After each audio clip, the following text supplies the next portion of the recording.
Good afternoon and welcome to the Energy Prospectus Group webinar hosted by Nano One Materials Corporation. This event will be recorded. During the presentation, all participants will be muted. If you have any questions you would like to ask the speaker, please type them into the chat feature. We will read and answer questions at the end of the presentation. Thank you so much for joining us today. Now here is Dan Steffens, who will introduce today's speaker. Okay, welcome everybody, and thank you for taking the time to attend this webinar. It is really important that we have our members attend these because it helps me talk other companies into doing it. Anyway, I'm really excited about having Nano One here. They have hosted annual EPG luncheons every year for us in both Houston and Dallas since 2017. I think they did 6 total luncheons. They've made steady progress, and I'm excited to have Dan Blondell, the CEO, back to host this webinar for us and give us an update on the company. Dan and his partner, John Lando, they founded Nano One in like 2010 or 2011, and they took it public in 2015. Dan has 26 years of experience as a professional engineer, managing high-growth technology companies in a career that spans material handling, medical devices, industrial printing, nuclear fusion, and material science. Dan brings significant experience in systems engineering, physics, and business. And Dan and John, they have a strong team at Nano One made up of individuals that are seasoned in financing, capital growth, technology management, chemistry, engineering, material sciences, batteries, and intellectual properties. So I'm going to turn it over to Dan Blondell now, and you can take us through the company. Dan, take it away. Great. Thank you, Dan, for the kind introduction. And welcome to your EPG members. Once again, it's a pleasure to be standing here virtually in front of everybody. And I look forward to an engaging dialogue as we get through the presentation and are able to field some questions. So without further ado, I'm going to jump right into it. Make sure I'm on the right application there. Dan, just to make sure, you can see my first slide.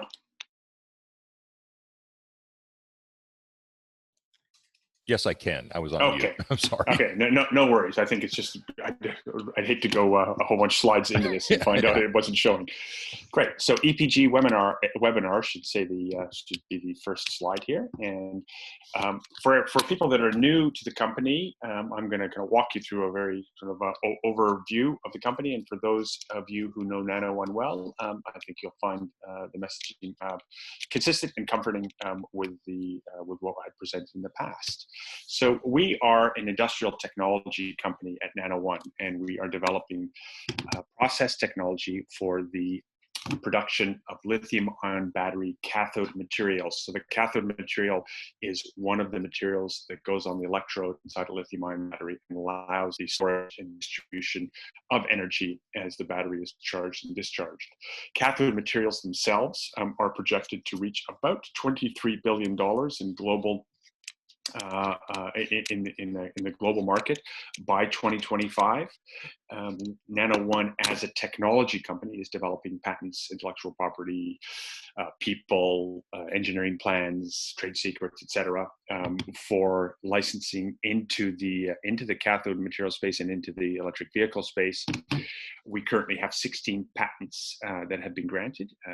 Those include Asian countries like China, Japan, Korea, Taiwan, of course, in North America, Canada, and US, and we will soon see patents being issued in Europe and other jurisdictions around the world.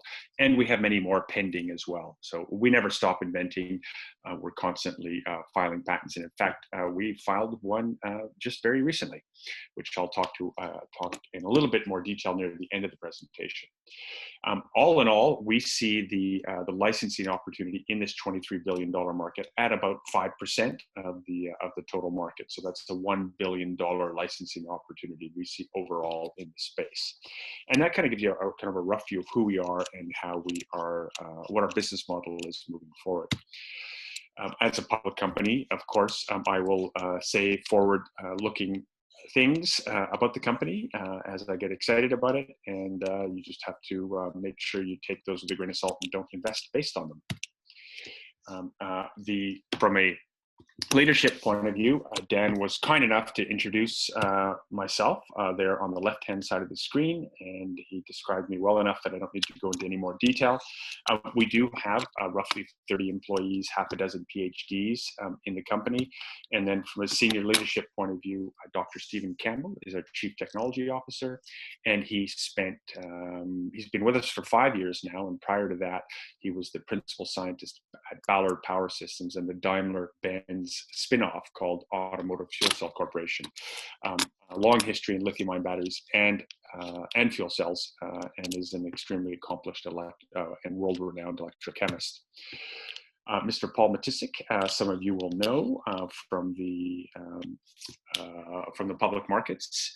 He's quite a legend here in kind of Western Canada, and has been at the core of somewhere between $2 and $3 billion of enterprise growth, focusing on largely on energy metals, gold, copper, lithium, and uranium, and potash, and that has been he's generated a tremendous amount of wealth for many people, and we're honored to have him as an actively involved chairman. John Lando, as Dan Steffens introduced, is my co-founder in the company and president. John largely comes from the public market side, and he and I have been working on this project together since the inception. Joe Lowry is a strategic advisor to the company, worked for a dozen years in China and Japan selling and flogging lithium, and is recognized today as probably one of the world's leading experts on the supply of lithium into the lithium-ion battery supply chain. And very recently, we brought on a Canadian fellow by the name of Robert Morris, who is an executive vice president at Vale, and also spent a dozen years in Asia buying and selling cobalt and nickel for the lithium-ion battery market. And he's come on board to help us form a strategy around how to work with the other metals producers in the supply chain. So very exciting and very competent group of people we have leading the company. From a technology point of view, our focus is on basically building a laboratory and pilot facility to prove out the cathode materials that are used in lithium-ion batteries. That represents about a quarter the cost of the components inside a lithium-ion battery. We patented, proven it, piloted, and we have a number of partners currently active that we're actively working with. The most notable name in there is Volkswagen, but we will go into these in a little bit more detail as we progress through the slide deck. Our focus is on improving the performance of the material by making capacity, charging, cycling, and durability of the materials better, and bringing more value to the battery and of course to the end user. But also we're focused on reducing costs by working with alternative sources of lithium, nickel, manganese, and cobalt that can reduce waste, improve scale, reduce the environmental footprint in the supply chain, etc. And the technology is a platform technology, so we can make a wide range of different cathode materials. They all have lithium in them, but some of them also, some of them have more nickel in them, some have no cobalt in them, some of them are lithium iron and phosphate. And those types of materials would be used in conventional lithium-ion batteries like we have in our phones, cars, and laptops today, but also next generation advanced materials that are going into wearables and quite possibly into solid-state batteries for the future kind of holy grail of lithium-ion batteries. Our performance advantage at Nano One is our ability to simultaneously form the grains of powders that make up cathode materials and the coatings around them. And you can see in the slide here to the right-hand side, the yellow surface on the outside of the blue crystal shows a micrographic photograph of the individual grains of crystal with basically a nano scale thickness of coating material on there that provides a resistance to side reactions inside the battery, and yet is thin enough to allow lithium to go in and out of the particle as you charge and discharge the battery. And this boosts the durability and performance of the battery. In contrast, today's cathode materials the competitors are currently making consist of large clusters of these crystals grouped together with a coating around the cluster of the crystal. And it's intended to protect the underlying particle. However, as you cycle the battery and as lithium goes in and out of these crystal structures, the expansion and contraction of each one of those crystals basically fractures along the grain boundaries and breaks open the outer coating, therefore exposing the inside of the particle to further degradation and a shortening of the lifetime of the battery. So this is really how Nano One compares to the way cathode materials are currently made today. We also differ in the way that we manufacture the material. So conventionally, typical cathodes are made with raw material inputs such as lithium hydroxide, nickel sulfate, iron, manganese sulfate, cobalt, etc.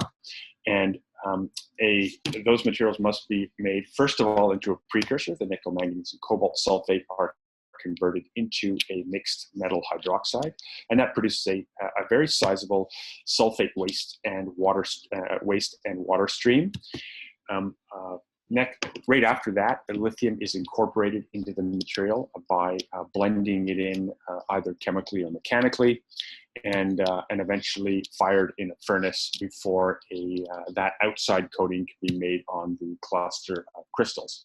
That leaves probably 10% margins, forms the coated clusters of crystals, but they are, as I mentioned in the previous slide, susceptible to fracture and premature degradation as the particles expand and contract during the charge and discharge cycles of a typical battery. At Nano One, we mix the lithium, nickel, manganese materials all into one pot, along with the coating, and that results in a finished material that has less waste. We use non-sulfate forms of feedstock, so we do not have a sulfate waste stream. We get rid of the complexities associated with that, and of course that helps lower the cost of the input materials. We also use lithium carbonate, which is a cheaper and more readily available form of lithium for all of the cathode materials that we currently make. And the idea is that by lowering the costs, improving the performance of the material, we can increase the margins and skim a royalty off the increased margins, which is where our business model is entirely focused. All of that being done as we form these coatings around the individual crystals, and that allows the battery to expand and contract without breaking apart at the coatings, and therefore it gives it a more durable lifespan. So this next slide, I'm going to step through very quickly here. Really, this is a summary of the Nano One process, the raw material inputs, the one pot process, the firing step, and the final coated individual crystals. And that compares to a typical standard process seen below, where there are many more steps, where the raw materials, the lithium, the coating, all are introduced at different steps in the process, requiring, of course, more complexity, more waste, and simply more cost in producing the materials. This is a video that we released, that we launched probably just a few weeks ago now. Some of you may have seen it and some may have not. So I encourage you to sit back and enjoy. It's 2 minutes. It's only 2 minutes long, and it explains everything I've explained to you probably in the last 10 minutes. So it should bottle it up quite nicely for you and make it understandable.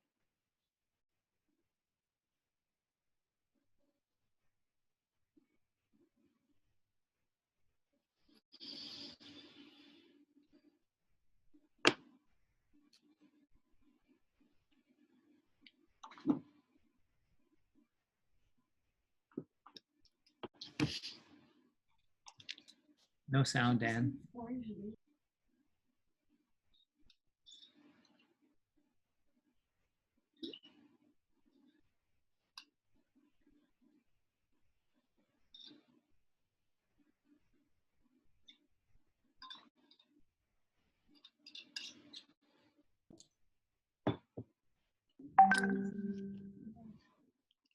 Hey, Dan, Yes.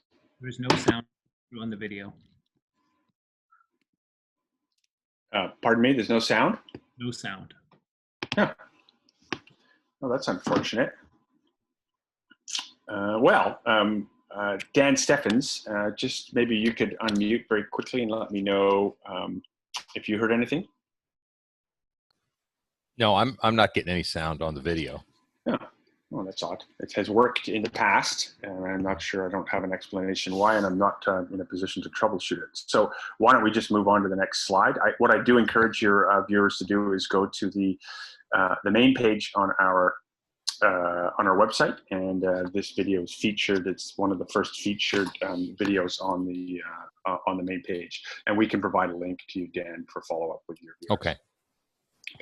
Apologize for that. I have actually run this a number of times in the last few weeks and haven't had any issues, so yeah, I have no explanation. So let's dive into some of the sort of the economics of our sort of the current situation. What you see before you is really the total addressable cathode market as we see it at Nano One. We built what we call a base case and a growth case for most cathode materials out there. So we're incorporating lithium iron phosphate, lithium nickel manganese cobalt oxide, and the high voltage spinel. And in a base case, we predict that by the end of this decade, there will be somewhere around $27 billion in cathode materials sold worldwide. And just to give that some context, that's about 25 million electric vehicles. And in the growth case, where there is much wider adoption of lithium-ion batteries, we could see it going as high as $44-45 billion, and to the tune of about 43 million electric vehicles. And that, of course, depends on the battery size in the vehicles, but just gives you some sort of context on that. These numbers here are generated internally at Nano One and based on a whole bunch of different assumptions, but when fact-checked against other people's projections, we find that the bracket we put here between 27 and 44 billion is certainly within reason and within the range that we see from other other analyses out there. The economic model that you see before you on page 11 shows the revenue, shows that Nano One's sort of revenue projections for roughly the same period of time. And what you'll note here is that the EBITDA and revenue lines for both the growth and the base case are actually very close to each other. And that's simply because our internal costs to support this business model are relatively low compared to the revenues, simply because we have a pilot plant built, we have a lab built.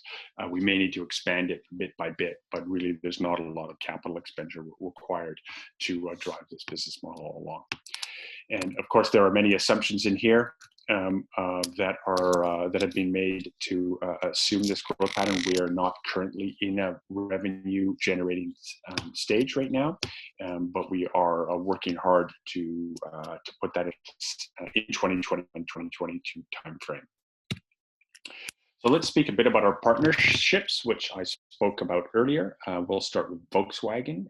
That's the most notable name. As some of you will recall, we have been working with Volkswagen to look at the to enhance the durability of cathode materials, partly by some of the mechanisms that we talked about on previous slides, by coating the materials and making them longer lasting using single crystal coatings around the particles, but partly also by changing the formulation and putting extra additives into the materials. And so that's been done in partnership with Volkswagen quite successfully. We're all very happy with the results that have come out of that, and we look forward to a long relationship with Volkswagen and look forward to bringing more news on the developing relationship in the future. Puli Technologies is a cathode producer in China, and we are working with them on the design of an LFP production facility for the production of LFP materials. And these LFP materials would be the types of things used in electric buses, grid storage, and other industrial applications. And as we have seen in the marketplace in the last year, we expect LFP and LFP battery packs to start being used in long range, high energy density applications for electric vehicles as well. So we do expect a fairly big uptick in the worldwide adoption of lithium iron phosphate. So we're well positioned there with some very interesting technology to help compete in a very cost competitive market. LFP particularly is the lowest cost, safest material, but has probably the most cost pressure on it of any of the cathode materials. And we're well positioned with engineering plans with good economic outlook on the production costs for those cathode materials. Saint-Gobain is a little bit of a different relationship. There we're working with a very old materials and solutions company based out of France, and we're working on the thermal processing end of the production, where the materials are cooked in the final stage of firing, and we're trying to develop ways to make that more efficient and less costly. And lastly, we announced another joint development agreement. This time, unfortunately, we were not able to disclose the party. They are an Asian materials producer that is not based in China. This is as much as I can tell you.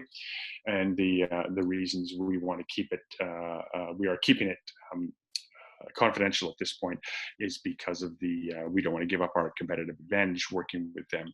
So until the relationship develops into something more definitive, this one will remain undercover. But it suffices to say that these guys are big suppliers into the Asian automotive space and have quite a bit of traction with some of the largest auto companies in the world. And we look forward to a fruitful relationship and look forward to bringing you more news on the development cycles that we have underway with these guys. Let's speak a little bit to the supply chain. And this is, I know from my previous talks with EPG that there's always been a lot of questions in this area. As a licensing company, we're looking to put royalty streams into place, joint ventures, and even looking at M&A across the entire battery supply chain. If we really break it down into 4 sections. You have your raw material suppliers. This is the miners and the refiners.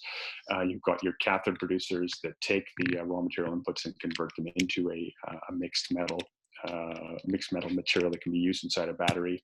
Of course, you've got your battery producers that take those powders and all the other bits and pieces that go into a battery and make them into a cell. And then lastly, the OEMs who take those battery packs and wrap them into vehicles and laptops and power tools, etc. We do expect to see sort of consolidation to some degree in the supply chain. We already are starting to see it, and it has some very interesting opportunities. We're largely focused on the OEMs to generate a market pull for our technology and demand, and we're working with the cathode producers and the raw material supplies to fulfill that demand. We expect to see some consolidation in the upstream end of the supply chain. That would be with the miners, refiners, and cathode materials producers. Right now, there can be up to 4 or 5 different levels in that supply chain. It is simply too inefficient and needs to be cleaned up, both from an environmental sustainability point of view and also strictly from a cost point of view. And we're well positioned with our technology to help facilitate that. And then we're also seeing battery consolidation happening at the OEM level. Tesla's recent battery day, BYD in China have all talked now about designing cells and packs right into the frame of the car. And so they're taking on the business that would otherwise have been done by the sort of Panasonics and Samsungs of the world. And that's largely, again, to drive down costs and improve the overall efficiency of the battery driving the car around. So these are some very interesting trends. I'm going to, the last few slides here really are just very quick summaries of where we have taken the company. Again, most of you have seen these slides in the last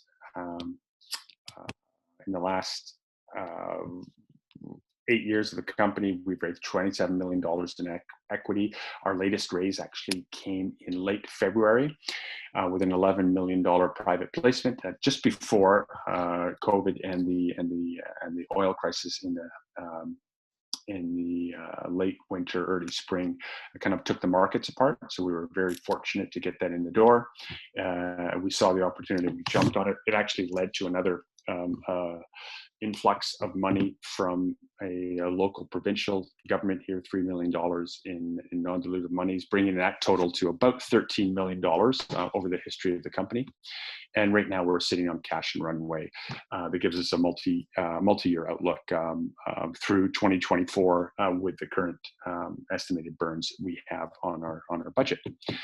We have roughly 80 million outstanding shares and 90 million fully diluted shares. This slide is just slightly out of date, and that kind of sums up the capital history of the company itself, and you can see where the various inflection points, various partners have been brought on during that timeline. The last few slides here are references, and I wanted to bring your attention to some interesting quotes. One of those sort of leading folks at Toyota's battery business, executive vice president there, basically says that we have to fix these expanding and contracting materials that are inside the battery because it just causes too much stress, and the deformation causes shortening of the lifetime of the battery. So this plays very much into our wheelhouse and plays very much in the strategy we are approaching, whether that's through coating the individual crystals to prevent their breakup, or by working with materials that are dimensionally more stable, like our Cobaltfree high voltage spinel. We'll talk about that in a little bit more detail. And then the second expert commentary actually dates back about a year when Jeffrey Dawn, who is the head of advanced battery research at Tesla and a renowned professor at Dalhousie University in Eastern Canada, he came up with a research paper showing that these coated single crystals, such as Nano Ones, they weren't Nano Ones, but he showed how they can be used to make a battery that would last up to 1 million miles. And that has provided a lot of wind in our sails in the last year, and has allowed us to move very much forward with our own version of these single crystal NMC cathode materials with our existing sort of partner base and a number of other strategic interests. Maybe I could speak a little bit about the sort of Tesla Battery Day. I'm sure there are some. I'm sure there are going to be some questions about Tesla Battery Day, and I thought this is a good time as any to talk to you about what our takeaways are from that. So, from a Nano One point of view, what Tesla did when they started talking about cathode materials and some of the efficiencies they needed to bring the cost of batteries down. It really validated our kind of own sort of ESG inspired strategies. So we're able to make cathode materials directly from non-sulfate sources of metal. So that gets rid of an extensive sulfate stream and the water that is actually shipped with it all around the world from the refiners. We're able to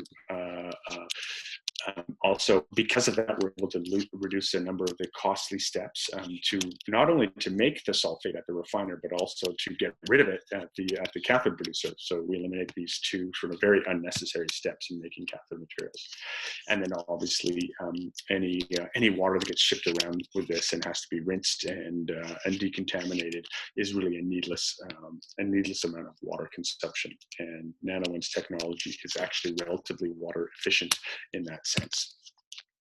We also add additional value by using lithium carbonate instead of lithium hydroxide. And again, at the Tesla Battery Day, they referred to a number of the North American assets, be it Nevada clay, Arkansas brine, or actually even the lithium in North and South Carolina that's being mined. By going direct to a carbonate, you can eliminate roughly about $2,000 to $3,000 a ton in raw material costs, and you eliminate also the complexities of working with a relatively corrosive material and very hard to handle and very low shelf life material in hydroxide. So carbonate, all in all, is a cheaper and much easier material to work with. And we've developed a way to work directly with that without needing to convert to hydroxide first. And of course, we formed the nanocrystal cathode materials, and we're also able to work more closely with refiners, as Tesla outlined, to go directly from the metals into a cathode material. So this played very well into our camp. And in Nano One, we actually announced our initiative on that front 2 weeks before Tesla announced theirs, and brought on specialists to help us with it, and have been actively working with a number of refiners on this front for some time. So we really do see ourselves as a first mover and an initiator in this space. One of the more interesting things that Tesla revealed at the Battery Day, it doesn't directly relate to Nano One, but I think their ability to make these tabless batteries and shorter electrical paths just makes the battery overall more efficient. They can make it bigger, thicker, wider, and they can cram more of them into a battery pack and use the outer can, the beer can structure, to form a light honeycomb array of cells that makes it a much stronger battery.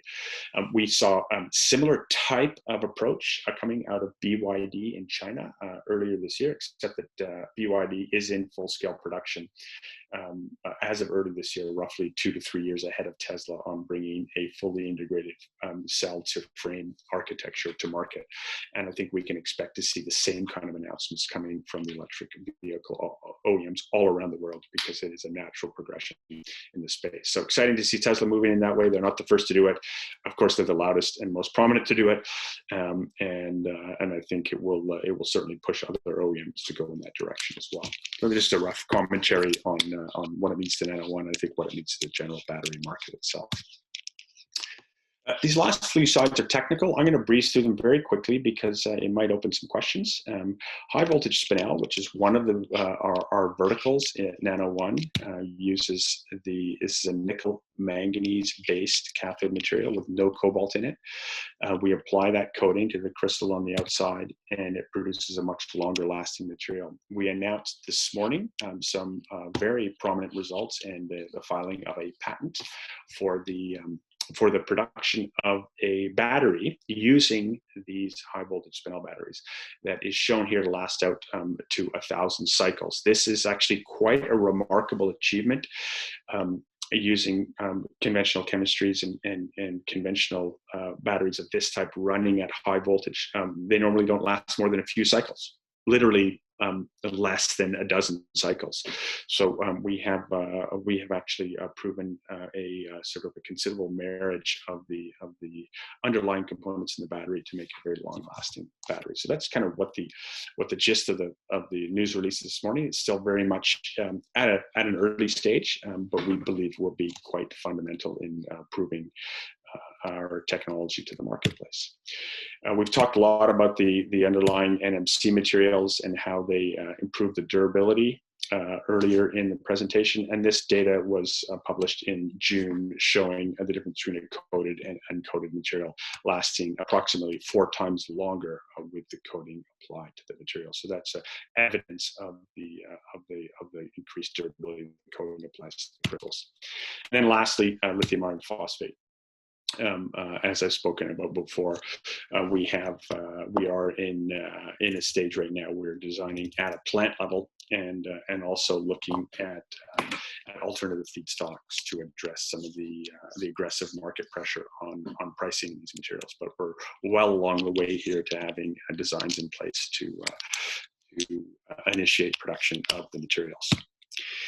And I'm going to just leave this slide on the sitting here as basically a summary of what our sort of near-term and long-term goals are over the next little while, and open the mic to questions. Okay, Dan, thanks. Great. You made a lot of progress since our last presentation here in Houston, I think.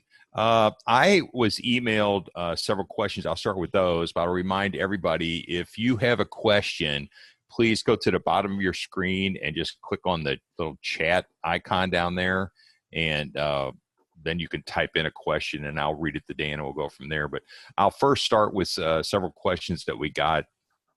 I got through email. So first one here is, how has the pandemic affected Nano One and the rechargeable battery market in general, I guess, as you're, go ahead. Yeah, look, it's a great question. I totally understand why people are concerned about it. It certainly slowed obviously it slowed the economy, and it'll slow the purchase of vehicles, and it'll slow investment in infrastructure in the short term. And I think we'll see the tail of that probably wagging itself in 2021. So that, on the overall trend, we're gonna see lower vehicle sales, and that will have an impact on of course all the major auto companies, maybe Tesla excluded, simply because they seem to breathe a different air than the rest of the auto companies. But and in terms of how that impacts Nano One, it won't have as much of a direct impact. In fact, we are already seeing the major auto companies jumping to make change and put infrastructure in place and to make investment in this space to counter some of the downside of that. So we expect to see a bunch of that spill over into our markets as well. As far as Nano One is concerned, we had a little bit of slowdown here in Vancouver. We're blessed with a relatively mild outbreaks very, very early in the pandemic, and we got it under control actually very quickly. So there was never any lockdown of businesses here, and other than, of course, the restaurants, et cetera. But in terms of what Nano One is doing, we have managed to keep our laboratory and pilot facilities active and open since the beginning of the pandemic. Some mild impact on of course on travel, but we've all become quite accustomed to Zoom meetings, of course. And I would say we've been operating at 90 to 95 efficiency, 95% efficiency, probably since mid-May. So I think by and large there are some.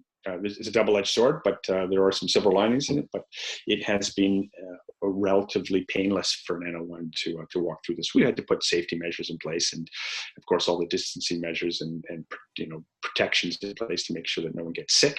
The last thing we need is anyone even getting a cold at Nano One, because that just sets off alarm bells and everyone gets all worried about it. So we've been a very healthy crew actually for the last 6 months. Yeah. On that note, I looked the other day, and global deaths are actually way down. Global death from all things. So maybe all this social distancing and where it has just saved a lot more lives than just the people that are dying from COVID. Anyway. Yeah, no, I wouldn't be surprised actually. Yeah, it's way down. It's below the range for average death for a year. Yeah. Anyway, you already addressed the Tesla Battery Day thing, so I'll skip that. But this question is from somebody that saw your press release this morning. So this morning's press release sounds like a very good news for the company. Can you expand? What does a cobalt-free cathode mean for the company and the industry? Okay, so maybe I'm going to push the slides back to that one right there. So slide number 17 shows our cobalt-free cathode material. So first of all, it's predominantly a manganese-based cathode material. So it's lithium, nickel, and manganese. The ratio of manganese to nickel is 3 to 1. So, and manganese is by far the cheapest raw material going into the battery. So it's an inexpensive material. It tends to charge very fast. It is not a very high energy density material, but because of the additional voltage, it runs a full 1 volt higher than a typical cathode material on average, and that gives it a considerable boost in power and energy. So where it lacks in capacity, it actually makes up in terms of power and charging. It typically is a very fast charging material, and because it's got no cobalt in it, it has considerable appeal to the automotive market, who are very reluctant to have any cobalt in there, or at least a substantial amount of cobalt in their material, because they can't take on the supply chain risk of it not being there, 5 years into production, and that really is the key component here. But more to the point, a high voltage material is also more efficient. There's less heat generated from it, and it has some broad applications in next generation batteries. The challenge is that the high voltage nature of these batteries is problematic. The electrolytes that are used in these materials, be they solid or liquid, don't tend to operate as well at these voltages. And in some cases, there's all kinds of nasty side reactions that happen.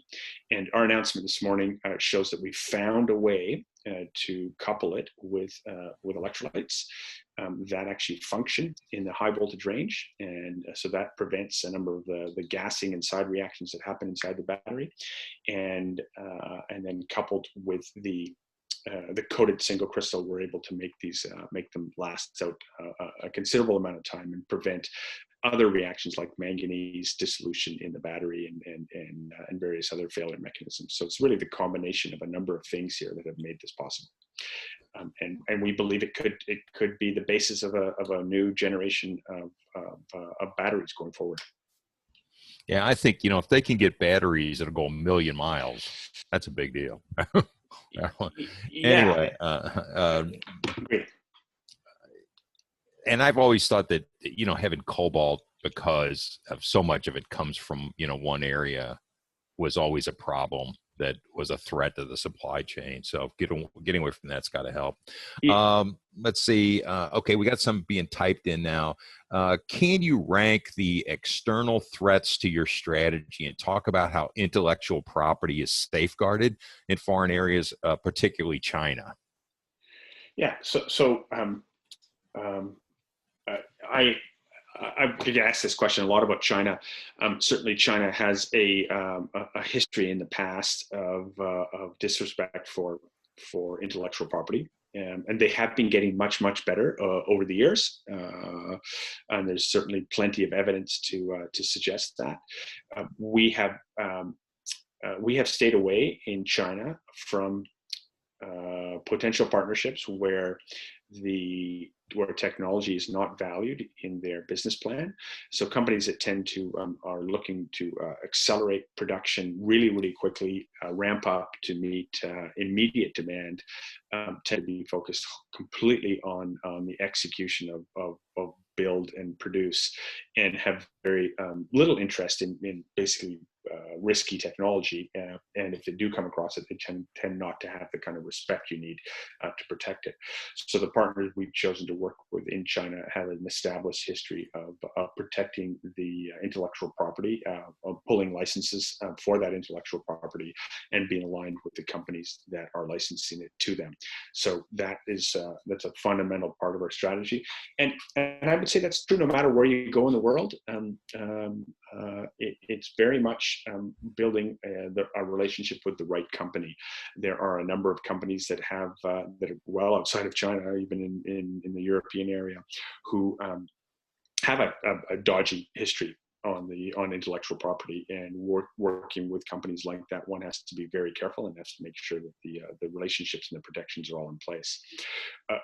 So that's kind of on the relationship side, and then really on the intellectual property side, we just keep inventing. So what you're looking at on the screen right here resulted in a battery patent being applied for.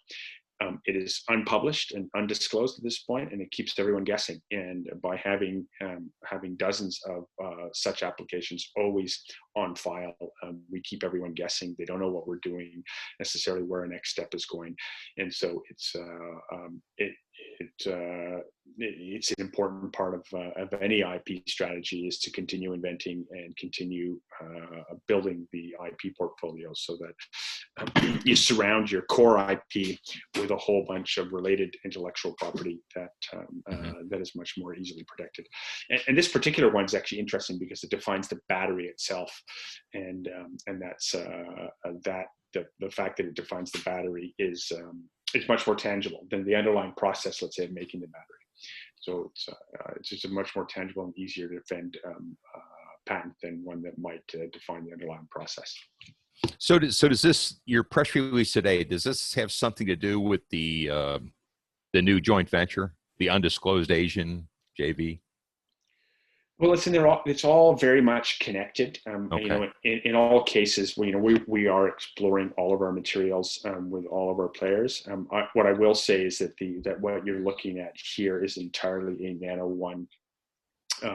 This is entirely a Nano One initiative, although it has great appeal to many of our partners. So as you are looking at this, some of our partners have had some early disclosure on this, and we are discussing maybe next steps to take with them, moving some of this stuff forward. Well, how does, okay, so here's a question I'll expand on. It says, are any of your joint development partnerships generating revenue now? And, I'd add to that, like, how does the relationship with Volkswagen, how does it turn into a revenue generator for you? So it's a great question, and I think first of all, I'll answer. We are not generating any revenues from the joint development work we currently have underway. Although there is some engineering cost recovery that comes out of it. So in some cases, we are being paid to do some of the development work. We don't consider that revenue. It really just is covering costs, our own internal costs. So we have a little bit of money coming in from that. How does working with a company like Volkswagen turn into revenues? It's a good question, because Volkswagen probably isn't going to be a chemical producer anytime soon, but they have a very strong interest in controlling the chemistry and the technologies that go into their batteries, much like Tesla. They do a lot of fundamental research work, and they want to own or control or have access to the intellectual property that's used in the batteries. So the key to working with companies like Volkswagen is demand creation. So it's all about creating demand for our technology, and then working with the pool leads and many of their peers, various peers around the world, or the miners that we're currently engaging with. That's all about fulfillment of that demand, of course, and getting them across the line in terms of reducing costs and being able to sort of commercially scale the technology to meet the demand from a company like Volkswagen. So we work at both ends of the supply chain, one on the demand creation side, one on the fulfillment side, and that's how it gets there. Okay, this question, it says, assuming a maximized relationship with the new Asian company, what does that look like in 2 years? So that's a great question. I think we have had some discussions with them on that front, what would the size of the market look like, and I would say it's certainly, from a Nano One point of view, would put us into easily into the tens of $1 million of revenue generation as we scale up production to meet those demands. Okay. So for that particular customer, and it could go bigger than that. I'm actually just looking through a book right now that I've got sitting in front of me, because we had the discussion recently, and I don't remember the exact numbers, but I think it's kind of in that range. Okay. I see, when I looked at your balance sheet, you've got like $10 million worth of working capital as of June 30th. Is that enough money to get Nano One to the point you can generate positive cash flow from operations? I think you covered this in the presentation. But. Yeah, by and large it is. I mean, our expectations, it's very ambitious. Our expectations is to have some kind of commercial agreements in place in 2021. And we're certainly well on our way to do that. Those commercial agreements would kind of start tipping us into revenues in the years that follow. And the runway we have with the current treasury certainly has us in a kind of a multi-year 2024 kind of time frame. And that 10 million that you're looking at there is not a true picture of our financial position. That's kind of what's in the bank today, but we also have there's still another $5 million to draw down from the Canadian government, and there's all kinds of warrants still haven't been fully exercised. So when we start adding all of that up, it'll extend our runway probably even a little bit further. Yeah, well, I know you've gotten a lot of assistance from the Canadian government. So Yeah. that's a continuing relationship? They just, they want to stimulate technology development in the country and jobs, right? Yeah, basically, and we continue to deliver on developing intellectual property, which they love to see, and hiring people and building relationships around the world. It's all kind of fits their Yeah. MO quite well. Okay, good. Let's see. Okay, here's one that just got typed in. Okay, what is your source of lithium, or do you need a source of lithium? Are you getting it from Canada, or where does your lithium come from? As far as we're concerned, at the demonstration level, it doesn't really matter where lithium comes from. It just matters that it's got a kind of it's battery grade, and that we understand the any kind of impurities that might be in the stream that we're getting. So we can get it from literally from a chemical supplier for ordering small quantities of it, and even large quantities for us at the demonstration level are really only measured in maybe many tens of kilograms. So it doesn't really matter where we get it from. It's not all that costly to us, and we actually know many of the lithium producers very well, and we're getting to know the nickel and cobalt producers very well. And the intent there is that we have the mutual interest of seeing some of these alternative raw materials like lithium carbonate, like, let's say, non-sulfate forms of nickel, manganese, and cobalt being used in the cathode supply chain, because it will simplify the environmental issues that are currently out there, and quite ultimately, simplify the supply chain and take cost out of the stream. And I think everyone wants to see that happen. So we're finding ourselves more and more aligned with a number of the lithium and nickel producers on that front. Is we've all seen these charts of EVs just going to a high percentage of all the vehicles. Is there anything in the supply chain that could limits that? I mean, is there enough lithium in the world to do all this, or enough cobalt, magnesium, whatever? Is there going to be any shortages that keep that from happening? So certainly there's enough lithium in the world. Is there enough lithium being mined and produced into battery grade materials? No, not yet. And it's going to take a tremendous amount of investment to even reach some of the noble goals of lithium that Tesla put forth to us. And even the same goes with nickel. I mean, look, there's a lot of nickel in the world. And battery grade nickel, if it takes off, will become a dominant portion of that. But stainless steel will still obviously play a big role there as well. So it's really diverting these various streams of lithium and nickel predominantly into batteries. It's going to require a tremendous amount of investment at the mining level and at the refining level to bring those materials up to a standard that we use inside a battery. There's no shortage of it out there. But it does require that you got to get it out of the ground, and that's the key thing. And of course, it's very capital intensive, and in many cases, it's a very long road to get those sort of up and running.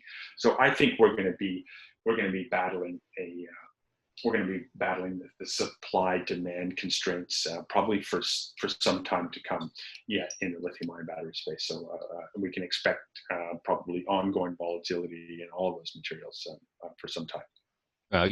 People in the oil and gas industry here in Texas, they're always worried about all this Green New Deal stuff and stuff. But I've seen that it'll probably increase demand for oil, because you're not going to be able to build all this infrastructure without a tremendous amount of diesel and stuff. It's, mining equipment doesn't run by itself, so it's going to take a lot. And despite the world's best efforts, it doesn't really run that well on solar either. Yeah. That can certainly play a mix in it, and I think that the energy demands to do all this expansion are going to be really important. And realistically, bunker fuel and long range electric vehicles, trucks, and various things like that, they will move to they'll move to sort of alternative fuels eventually, but they're very difficult problems to solve. And for the average consumer vehicle, the average person driving 30 to 50 miles a day, the electric vehicle makes a ton of sense. Oh yeah, yeah. And and they're a pleasure to drive, and decarbonizing cities is a good political initiative, and not so much in North America anymore, because we've largely got that under control, but certainly around the world in other jurisdictions, it's an extremely important sort of political move as you're trying to clean up the cities, and electric vehicles are kind of natural way to do that. But they're going to require, in some cases where they don't have the solar or the wind, they're going to require gas and oil and coal to power the facilities that charge the batteries, and so that's going to be that's going to have to play into the mix. Whoop, still there? Yeah, I'm still here. Oh, okay. I'm sorry. I was just going to say that I'm making a presentation tomorrow, and I've looked at the many different versions of the Green New Deal, and even in the most aggressive plan that they have, the thing it gets rid of is coal. It doesn't really get rid of oil and gas. It gets rid of coal, which is the main polluter probably. So that's the hydrocarbon that's in the most danger of anything anyway. So anyway, we're gonna need this technology, folks. I'll tell you that, because sooner or later we are now harvesting oil from the source rock, the shale, and after we drain that, there's not much left. So we're gonna hit peak supply here one of these days. I may be dead by then, but sooner or later we got to come up with something else for transportation fuel. So that's it. Well, I don't have any more questions. I think you covered everything else that I had here. So is there anything else we're going to add? No, look, just thank you again for your ongoing support and putting me in front of your loyal audience. So always a pleasure. Yeah, well, the big news for everybody is, I can remember 3 years ago, there was always, you didn't have that much runway. Now you have the cash to get you across the finish line, and that's a big deal for a company like this. So yeah, and look, I think we've de-risked that substantially. And look, there's a lot of heavy lifting as always in any of these things. There's a lot of complexity in the supply chain, but one of the things that we're very proud of is that our strategies on all three of the materials we talked to are spot on. And they're working. The fact that we were weeks ahead of Tesla last year announcing our single crystal cathode materials, and we were weeks ahead of them announcing our strategy on the battery metals, and with very similar sort of concepts. So it just shows that we've got a really strong understanding of where the industry is going, and I'm super proud of our team for figuring all that out and putting it in motion in such a great way. So, well, we'll end it here, but thanks a lot, and I do post all your press releases to our chat board, and we're following it carefully. So keep up the good work, my friend. Okay, great. And listen, I'll let you work with Paul on fixing up the video component that didn't work. Okay. We'll get that. We'll figure that out so that you can post it to your. Yeah, we'll send it out because we record this, so we'll send out a link to that, direct link to that, so they can watch that too. Okay, great. All right, thank you. Yeah, all the best, Dan. You take care. Keep well. All right.